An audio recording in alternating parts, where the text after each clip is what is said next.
Hello there. Yesterday, the wine specialist team here at Wine Searcher headed out to West Auckland, to Kumeu, and visited Kumeu River. Now, Kumeu River are well known for their world-beating Chardonnays, amongst which is the Hunting Hill Chardonnay. This is the 2023 vintage of that, and we were trying their wines from the 2023 vintage. And I think actually it proved to us quite a good example of the fact that top-class winemakers can actually make some really quite wonderful wines, even under adverse conditions.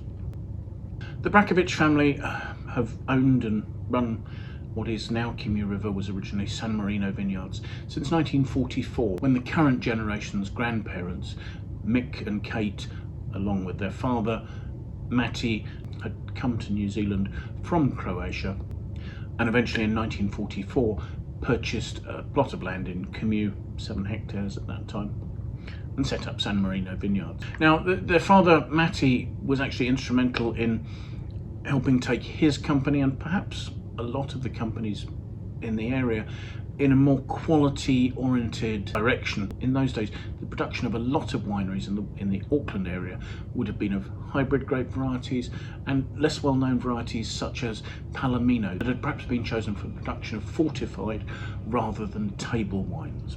And so it was Matty who set them on a course of planting international grape varieties, and specifically Chardonnay. Now, unfortunately, Matty passed in 1992 and never really lived to see the success that the Chardonnay was to have. Today, the family produce a range of Chardonnays. They do produce some other wines, but it was the Chardonnays we were tasting, so let's just stick to those. There are 3 well-known single vineyards. There's Matty's Vineyard, named in their father's honour. There's Hunting Hill, which sits on a low hill just behind that, just off State Highway 16 in Kumeu, in this area of West Auckland. And then they have Coddington, which is from a location a few kilometres away. They also make a very high quality estate Chardonnay, which is often a really great value buy. And then there's an everyday drinking varietal range referred to as Kumeu Village. Chardonnay can do really quite well in this part of West Auckland because generally it ripens early enough to avoid problems with rot. Hunting Hill is a fairly low hill. It's not particularly steep, although it does slope, and its Chardonnay was replanted in the year 2000, which means that it's actually clean. It's not virus infected, which is a problem with some of the other vineyards here. And it's a vineyard site that can produce some quite powerful wines, and it's sometimes almost as intense as the Matty's Vineyard Chardonnay. As I say, the 2023 vintage provided some adverse conditions.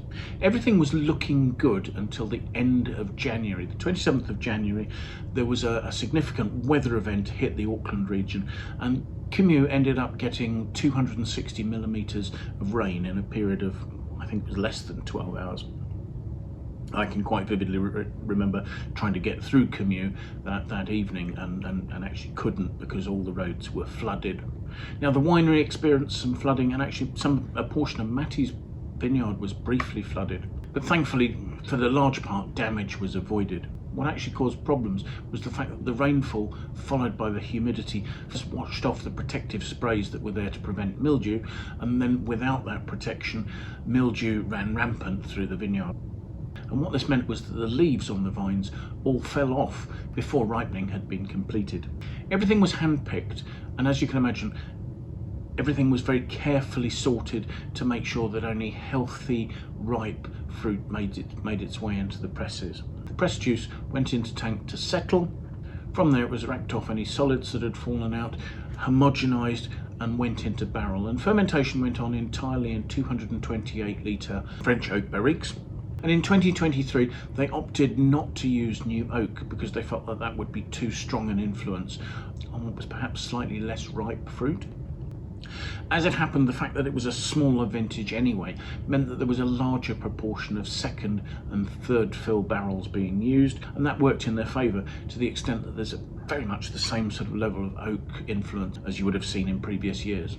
Malolactic conversion followed alcoholic fermentation. Alcoholic fermentation entirely conducted with indigenous yeasts here, so there's the microflora that's come in from the vineyards or is already present in the winery.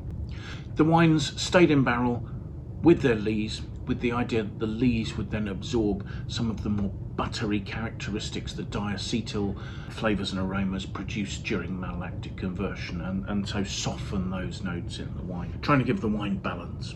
So let's have a look at the wine, shall we? Here we've got pale to medium yellow colour. Swirling it, the wine is labelled as having 12.8% alcohol, which is probably about half a degree lower than normally you'd expect from Hunting Hill. It's not particularly eager to throw tears onto the side of the glass, although they are just starting to form there. This is not a huge viscous wine. So let's see what we make of the aroma, shall we?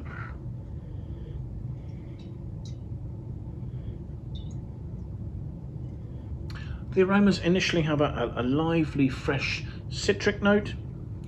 Behind that, there are notes of white peach, delicate white peach. There are creamy touches, and there are mineral hints, just a tiny sort of touch of, be it gunpowder, be it whetstone. And they're all harmoniously, very nicely together, you know, starting with that citric note, giving fresh liveliness and moving through to a finish where you've got those delicate mineral notes. So let's have a taste.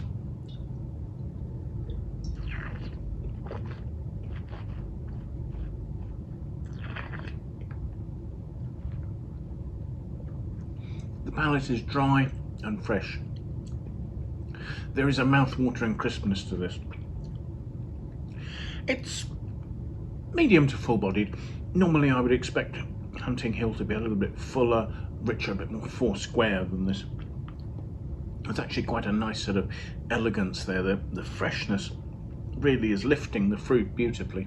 You have what is quite delicate but nonetheless still quite intense peachy notes.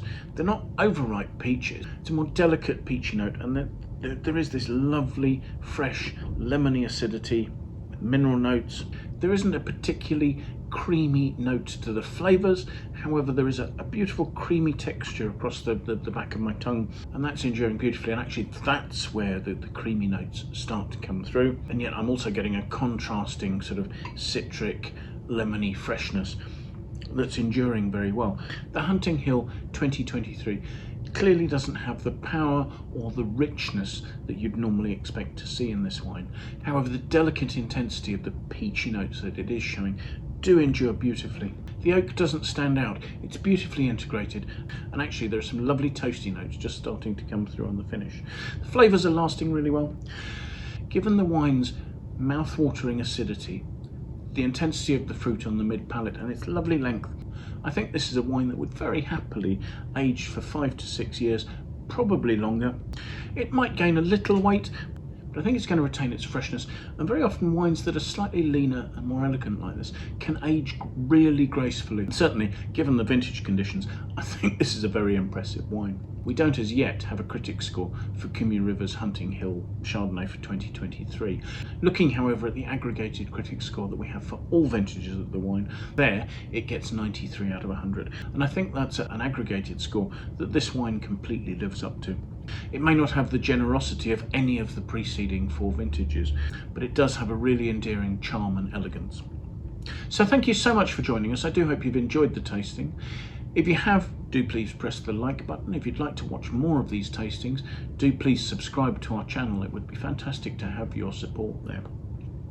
And that way also you can set yourself a notification and be alerted every time we publish a new video tasting. If you have any feedback, please pop that in the comments box below. We'd be really interested to hear what you think about the tastings we're doing, the wines we're looking at, or anything else that relates to that. If you have any friends you think might be interested in the video, do please feel free to forward it to them. I will leave a link in the notes below to the Wine Searcher webpage for this vintage of this wine, so that if you want to find out where it's available, what its price is, you can do that. There are also tabs on the page where you can find out about the winemaking, about the vineyard, about the region, about the producer, price history, what the critics have to say, any awards, and other users' reviews as well. So hopefully all the detail you could ever need if you were thinking of buying this wine. So thank you once again for joining us.